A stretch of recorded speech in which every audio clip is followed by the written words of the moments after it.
Oke, lanjut. Mana ya? Sedikit informasi untuk pemasangan. Sedikit informasi untuk pemasangan pen pelatuk lab. Nah, perhatikan Mas, ada dua pen pelatuk lab. Jenengan jangan sampai salah. Yang satu itu kan panjang, yang satu pendek. Ini panjang, pendek. Jangan sampai salah pasang. Sekali jenengan salah pasang, salah posisi, misalkan panjang dipasang yang pendek, otomatis kan masih ada sisa toh, itu masih bisa dilepas. Tetapi kalau yang seharusnya lubang panjang dikasih pen yang pendek Mas, langsung slep, jenengan bunuh diri. Kok bisa Mas? Ketika sudah masuk di bagian, kalau yang panjang itu Mas di bagian klep X, yang panjang ini ya, ini di bagian klep X, sedangkan yang pendek di in. Ketika ini tertukar toh, yang seharusnya pendek klep in, dengan masukkan di bagian klep X, langsung jelek masuk, itu lepasnya susah sekali Mas. Makanya jangan sampai salah pasang. Jangan sampai salah pasang, itu yang pertama. Terus jangan sampai salah pasang juga di bagian plat pen pelatuknya Mas. Ada tulisan out, ada tulisan out ya Mas. Out ini Mas menghadap ke luar. Out itu menghadap keluar. Tujuannya apa? Bagian sisi ini Mas untuk menahan bearing noken as. Tujuannya apa? Biar tidak lepas atau geser ke bagian kiri, dan juga menahan bagian pelatuk klepnya. Intinya yang panjang itu di bagian X, sedangkan yang pendek di bagian in. Jangan sampai tertukar, jenengan salah posisi. Misalkan yang pendek ini harusnya in, jenengan masukkan X, ya bunuh diri, lepasnya pun susah. Itu. Terus kalau sudah terpasang seperti ini Mas, kalau sudah terpasang atau misalkan pen pelatuknya sudah terpasang seperti ini, itu jangan sampai terbalik Mas. Ini hanya contoh ya. Ini bagian in, misalkan in itu untuk coakannya Mas, itu menghadap ke atas. Nah ini coakan ini itu menghadap ke atas, yang in. Yang X itu menghadap ke bawah. X itu ya ke bawah, ke bagian knalpot. Klep X kan klep buang, nah ini menghadap ke bawah Mas coakannya. Terus pemasangan ini tidak boleh kebalik Mas. Ketika kebalik itu tidak akan berfungsi, tidak bisa menahan bearing. Tulisan out ini out, terus ini ada huruf T atau top ya, T atau top. Seperti ini Mas pemasangannya. Nah seperti ini. Nah seperti ini. Biasanya ada yang ngeyel, T itu top berarti ya atas. Misalkan toh tanda T ini ditaruh di atas, kemudian outnya itu di dalam. Bisa enggak? Bisa Mas, tapi ya ini harus menyesuaikan. Misalkan diputar seperti ini, ces. Terus ini dibalik berarti otomatis. Ces. Duh, dibuang. Ini tahu berarti posisi ces. Terus top. T itu top itu berarti atas, berarti kan itu Mas. Ces.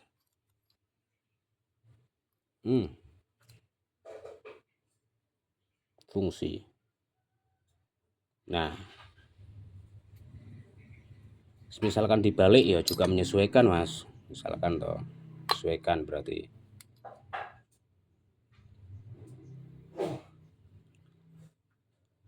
Out itu di dalam atau di luar. Nah, itu. Dua sisi ini Mas. Dua sisi plat penahan ini toh. Itu punya sisi yang berbeda secara fisik. Profilnya itu beda Mas. Yang out misalkan.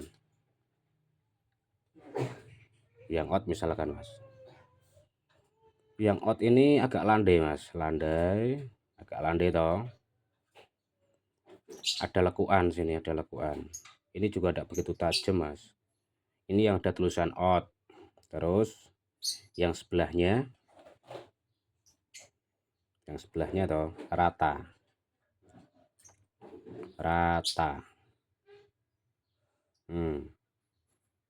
Ini bekasnya di dalam mas, bekasnya di dalam. Beda toh. Nah, nek menurut petunjuk terus berdasarkan kode T itu kan top itu berarti atas, out itu berarti ya di luar toh. Seharusnya kan pemasangannya begini, iya kan, out luar berarti. Nggak mungkin out ini kok posisinya seperti ini, kan nggak mungkin. Ini dalam mas. Pemasangan yang benar bagaimana ya, seperti ini mas, seperti ini. Nah, ini tirus kalau dipasang seperti ini, nanti nokon as ada space. Nokon asnya itu ada space kanan kiri. Kalau seperti ini itu udah ada space mas, karena ini rata toh. Kalau ini ada semacam kayak tirusnya bagian bawah, sudutnya beda. Untuk sudutnya toh beda.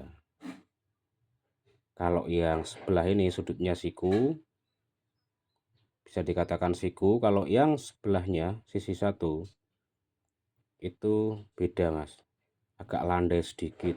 Nah jadi untuk pemasangan plat nokon as khususnya KPH jangan sampai kebalik. Ketika jenengan masang plat bagian penahan nokon as khusus KPH kebalik toh ya fatal. Ketika unit dinyalakan ada suara abnormal, jenengan malah memvonis di bagian spare part lainnya yang tidak seharusnya sampai vonis. Perkara sepele itu wajib dipahami. Apalagi di sini sudah ada kode out, terus T itu top itu ya atas mas, menghadapnya itu ke atas ini. Misalnya gini toh, kop kan tak lumah kayak gini toh, tak lumah, nah gini toh, menghadapnya ke atas. Huruf T ini mas bukan top seperti piston, T ini top tapi bagian atau menghadapnya ke atas. Kemudian out itu keluar menghadapnya. Nah kadang ada yang debat ya sama mekanik fisik biasanya. Pemasangannya salah mas, itu kok bisa mas loh? Masa top itu di bawah misalkan? Masa top itu di bawah mas misalkan seperti ini ya. Yang mereka tahu kan harusnya seperti ini. Harusnya.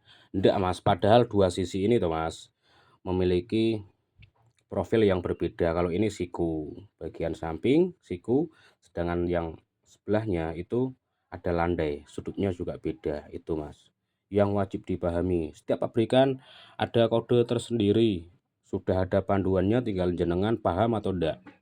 Itu. Pemasangan yang benar seperti ini menghadapnya. Ini yang sudutnya siku, tujuannya supaya bearing nokon as tidak bergerak secara bebas, karena di bagian luar ini sudutnya juga sudah berbeda, agak landai. Itu